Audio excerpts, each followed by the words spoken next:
हम रेस्टोरेंट के अंदर जाते हैं तो ये सीजर कई जगह आपको मिलता है। मतलब क्या है कि हम बैठे हुए हैं यहाँ पे, दूसरी टेबल पे धुआं उड़ता हुआ एक कुछ आता है, तो एक इंटरेस्टिंग सी चीज़ लगती है यार, दूसरी टेबल पे धुआं उड़ता हुआ क्या जा रहा है, तो हमारा भी मन करता है कि इसको खाएं। वैसे जो सीजलर होता है एक कॉम्बो होता है और सीजलर के अंदर एक सिंगल डिश भी डाली जा सकती है। तो ये बेसिकली आपको मैं बता देता हूँ, ये एक लोहे की भी होती है, प्योर लोहा, प्योर आयरन भी होता है और प्योर कास्ट आयरन भी होता है, और ये एक वुडन की होती है।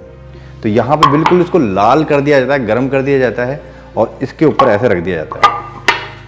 रखने के बाद में यहाँ पे क्या किया जाता है, कुछ भी लगा दीजिए, केले के पत्ते लगा दीजिए या कैबेज लगा दीजिए, उसके बाद में खाना सर्व किया जाता है और गर्मा गर्म इस पट्टे के ऊपर कुछ बटर डाल दो या कुछ घी डाल दो तो धुआं धुआं हो जाता है। तो एक स्मोकी फ्लेवर और बिल्कुल गरम गरम खाना आपकी टेबल पर पहुंचता है, बस वही होता है सीजलर। तो आज उसी की रेसिपी बनाने जा रहे हैं हम, तो चलिए मिलके बनाते हैं एक शानदार सी रेसिपी। तो कैसे हैं मेरे स्वाद के मित्रों, मैं शेफ भूपी आपका स्वागत करता हूं अपनी ऑनेस्ट किचन में। सौते वेजिटेबल के लिए 2 गाजर स्टिक जैसी काटी है, बीन्स लंबी लंबी रखी है, साथ में स्प्रिंग ओनियन का व्हाइट वाला पार्ट, ग्रीन पार्ट हमने चॉप कर लिया है। ये ब्रोकली का व्हाइट पार्ट है जो नीचे डंठल होती है ना, और ये फ्लोरेट ब्रोकली के निकाले हैं। इसके अलावा भी आप अपनी चॉइस से सब्जियां ले सकते हैं। तो यहाँ पे एक पैन में हम सारी सब्जियां ब्लांच करेंगे, लेकिन पानी भर के उबालना नहीं है, सारी सब्जियां डाल दीजिए। हाँ, स्प्रिंग ओनियन मत डालना, स्प्रिंग ओनियन छोड़ देना, इसको सिर्फ सौते करेंगे। यहाँ पे डालेंगे पानी, थोड़ा सा पानी, आधा कप के आसपास पानी डालेंगे और ढक कर 2 से 3 मिनट, बस इतनी देर में हमारी सारी वेजिटेबल ब्लांच हो जाएंगी। अब सभी वेजिटेबल को निकाल लीजिए और उसके बाद में ठंडा पानी डाल दीजिए। ऐसा करने से सारी वेजिटेबल का जो ग्रीन कलर है वो बना का बना रहता है। वेजिटेबल में ठंडा पानी डालने की वजह से इसका कलर बिल्कुल भी डल नहीं हुआ है। तो इसी तरह हम फ्राइड राइस की तैयारी कर लेते हैं। ब्रोकली के फ्लोरेट्स हैं, साथ में चॉप की हुई बीन्स है और चॉप की हुई गाजर है। इसको भी थोड़ा सा पानी डालेंगे और ब्लांच करेंगे। ब्लांच इसलिए किया जाता है जिससे ये सब्जियां हैं काली नहीं पड़ती हैं और काफ़ी खिली खिली सी दिखती है जब फ्राइड राइस बनाते हैं। वैसे आप चाहें तो डायरेक्ट भी डाल सकते हैं, लेकिन ब्लांच करके आप डालेंगे तो फ्राइड राइस काफ़ी अच्छा बनेगा। तो सेम प्रोसेस, हमने ठंडा पानी डाल दिया है और इन सब्जियों को आप साइड में रख लेते हैं। सौते वेजिटेबल और फ्राइड राइस की तैयारी हो चुकी है। अब पनीर की तैयारी कर लेते हैं। 200 ग्राम पनीर का इस्तेमाल किया है। पनीर को हम क्यूब में काटेंगे। इसी के साथ में एक कैप्सिकम को डाइस काट लिया है, एक प्याज है उसके बल्ब निकाल लिए हैं और उसका छोटा सा हिस्सा प्याज का बचा हुआ चॉप कर लिया है। 12 से 15 लहसुन की कलियां जिसको फाइन चॉप करके रख लिया गया है। 2 इंच अदरक का टुकड़ा है, ये भी फाइन चॉप किया गया है। साथ में फाइन चॉप की हुई हरी मिर्च और ये रहा हरा प्याज। स्प्रिंग ओनियन का व्हाइट पार्ट हम सौते वेजिटेबल में यूज कर रहे हैं। अब बारी आती है पनीर को कोट करने की। तो यहाँ पे पनीर एक बाउल में डाल दिया है और उसमें डाला है नमक स्वाद अनुसार और साथ में ये है कॉर्नफ्लावर। कॉर्नफ्लावर की जगह पर अरारोट का भी इस्तेमाल कर सकते हैं। 2 से 3 चम्मच डालिए पहले, उसके बाद में उसको टॉस कीजिए और देखिए कि आपको ज़रूरत लग रही है या नहीं लग रही है। अगर साइडिंग से कोट हो गया है तो बहुत अच्छी बात है, नहीं है तो आप 1-2 चम्मच और डाल सकते हैं। तो सारी तैयारियां हो चुकी है। अब फटाफट से खाना बना लेते हैं। तो एक वॉक के अंदर 1 टेबलस्पून ऑयल डाला है। अच्छी तरह से ऑयल को फैला लीजिए वॉक पे, जिससे वो नॉन स्टिक हो जाएगी और गर्म कर लीजिए। ठंडा नहीं होना चाहिए, अच्छा गर्म होना चाहिए। उसके बाद में तड़का लगाना है। तो यहाँ पे सबसे पहले लहसुन, उसी के साथ साथ में अदरक और साथ साथ में हरी मिर्च। हल्का सा टॉस करना है, मुश्किल से 30 सेकेंड, बस इससे ज़्यादा नहीं, और हाई फ्लेम पे काम चल रहा है। उसके बाद में डालना है सब्जियाँ और सब्जियों को भी टॉस करना है हल्का सा, मुश्किल से 1 मिनट। सब्जियां ऑलरेडी ब्लांच है तो ज़्यादा पकाने की ज़रूरत है नहीं। इस स्टेज पे 1/2 टेबलस्पून सोया सॉस डालना है, ज़्यादा मत डालिए वरना राइस काला हो जाएगा, और हल्का सा भूनना है जिसकी वजह से एक स्मोकी फ्लेवर फ्राइड राइस में आएगा। और अब डालना है हमको यहाँ पे राइस, और ये उबला हुआ राइस है और साथ साथ ये ठंडा राइस है, गरम राइस नहीं है। अगर मैं गरम राइस डालूंगा तो ये वॉक पे पूरा चिपक जाएगा। नमक डालना है स्वाद के अनुसार और साथ साथ में थोड़ी सी काली मिर्च 1/2 टीस्पून डालिए। अगर आपके पास में एरोमेट पाउडर है, वेज एरोमेट पाउडर है, तो आप यहाँ पर डाल सकते हैं, उससे बहुत अच्छा टेस्ट आता है। और ये सीक्रेट थोड़ा सा बटर। अब बारी आती है इसको टॉस करने की। तो हाई फ्लेम पे फ्राइड राइस को 2 से 3 मिनट पे टॉस कीजिए, चावल भी गर्म हो जाएगा और साथ में स्मोकी फ्लेवर भी आ जाएगा। और अब डालेंगे हम यहाँ पे स्प्रिंग ओनियन। राइस का दाना टूटा भी नहीं है और वॉक पे चिपका भी नहीं है। इसी तरह से बनना चाहिए फ्राइड राइस। तो चलिए फ्राइड राइस तो बन गया है, अब पनीर बना लेते हैं। उसी वॉक में हमने 1 टेबलस्पून ऑयल डाला है।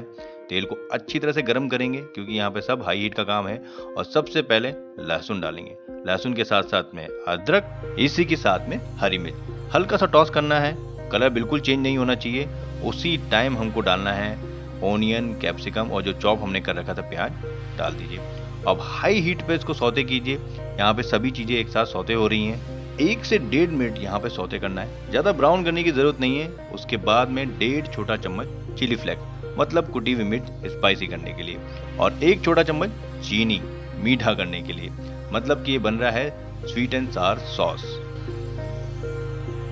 10 से 15 मिनट टॉस करने के बाद में हम इसमें पानी डालेंगे, जिससे कि शुगर जो कैरमलाइज हो रही थी और जो चीज़ें टॉस हो रही थी वो टॉस होना बंद हो जाए। नमक स्वादानुसार डालना है। आप यहाँ पे एरोमेट पाउडर का इस्तेमाल कर सकते हैं। सॉस को थिक करने के लिए 1.5 बड़े चम्मच कॉर्नफ्लावर का इस्तेमाल किया है। इसमें थोड़ा सा पानी डाल के इसको डिजोल्व कर लीजिए और उसके बाद में अच्छी तरह से मिक्स करना है और उबलते हुए सॉस में ही डालना है। और कितना डालना है, जितना आपको थिक चाहिए। तो यहाँ पे एक साथ नहीं डालना है, वहाँ सॉस उबल रहा है, थोड़ा सा डालिए, अच्छी तरह से मिलाइए और देखिए कितना थिक आपको चाहिए। सीजलर में अगर राइस या नूडल हो तो आप यहाँ पे ग्रेवी को सेमी रख सकते हैं। अब इसको सार भी तो करना है, तो 2 बड़े चम्मच विनेगर डाल दीजिए। वैसे खट्टा आप अपने हिसाब से कम ज़्यादा कर सकते हैं। तो सॉस यहाँ पे रेडी हो गया है। अब पनीर को फ्राई कर लेते हैं। तो इसको करते हैं साइड में। पनीर देखिए यहाँ पे बिल्कुल जो कॉर्नफ्लावर है बिल्कुल अच्छी तरह से चिपक गया है और ड्राईनेस बिल्कुल नहीं है, क्योंकि पनीर की जो मॉइस्चर होता है वो बाहर आ गया है। तेल यहाँ मीडियम टू हाई रहेगा, ठंडा बिल्कुल नहीं होना चाहिए, ना ही ऑयल ठंडा होना चाहिए और ना ही पनीर एक साथ डालें। थोड़ा सा खिला खिला फ्राई होगा तो ये आपस में चिपकेंगे नहीं और कोटिंग अच्छी तरह से बनी रहेगी। और ये देखिए बहुत ही अच्छा गोल्डन कलर आ चुका है और काफ़ी क्रिस्पी हो गए। तो पनीर भी रेडी है और सॉस भी रेडी है, लेकिन उससे पहले हम अपने सीजलर को गर्म कर लेते हैं। इसको गर्म होने में थोड़ा सा वक्त लगता है, लेकिन मैं आपको सजेशन दूंगा कि बहुत ज़्यादा गर्म ना करें, क्योंकि घर पे इतना गर्म करने की ज़रूरत नहीं होती है। तो एक पैन में 1 छोटा चम्मच तेल, उसमें थोड़ा सा बटर के मेल्ट होते होते यहाँ पे चॉप गार्लिक ऐड करना है और इसको सौते करना है जिससे इसकी रॉ स्मेल निकल जाए। गार्लिक की स्मेल आने लग गई है तो अब यहाँ पे वेजिटेबल ऐड कर देते हैं। थोड़ा सा नमक डालेंगे, इसी के साथ में आधी छोटी चम्मच काली मिर्च का पाउडर, और सब्जियों को अब टॉस कर लीजिए हाई फ्लेम पे। गार्लिक सौते वेजिटेबल अगर आप बना रहे हैं तो उसके अंदर क्रंच रहना बहुत ज़रूरी है, मतलब पूरी तरह से सब्जियां गलनी नहीं चाहिए। तो ये देखिए कितना अच्छा कलर आ चुका है। अब इसको रोक लेते हैं और अपने सॉस को भी गर्म कर लेते हैं। वहाँ पे हमारा सीजलर भी गर्म हो गया है।